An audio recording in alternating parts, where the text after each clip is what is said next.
Mu kulonda kw'omukulembeze gw'eggwanga okwaliwo omwezi oguwedde, Pulezidenti Museveni yalangirirwa ku buwanguzi n'ebitundu by'obululu ebisoba mu 7 era nga kino banna NRM bakiteeka ku mpeereza ennungi ey'ekibiina kyabwe ssaako ne kakuyege eyakolebwa.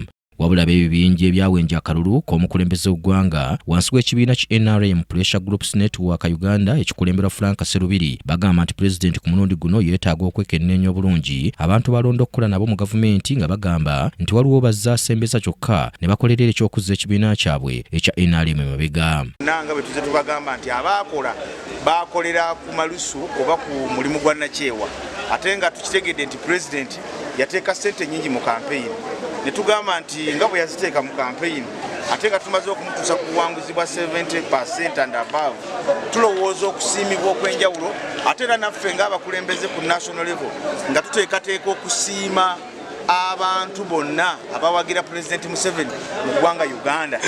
Ababodaboda yamba be Kampala, zisakoozi yamba ze Kampala, ate nga tulina zisakoozi okwetola Uganda yonna.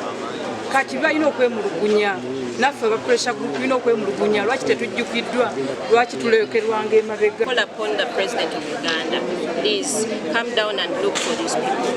They have done a lot of good job.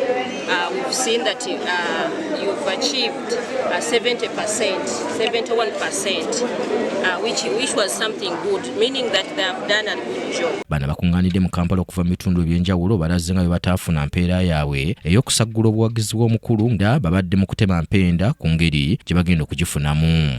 Muzeeyi tumukoowoola adde wansi alabe ku bantu bano abantu bebakulembera balonda ddala batuufu balonze oba alonze batakulembera kubanga eggwanga lya Uganda lyerimu ku ggwanga fetukolera mu message bill zokka bulimina bulunzi naye muzeeyi olonda abantu nga balinnyi bagenda e Bulaaya. Pulezidenti ye ng'omuntu mukozi naye abantu bakola nabo omulimu ogw'okuweereza abantu mu ggwanga bakibogwe era banafu ne tukuba toki mu kabineti tugiraba nti ng'oggyeko minisitule ng'ey'ebyenjigiriza ng'otunda minisitule ng'ey'ebyenguudo eya wakisi ne minisitule endowooza entonotono esobodde okukola ng'eya Presidency.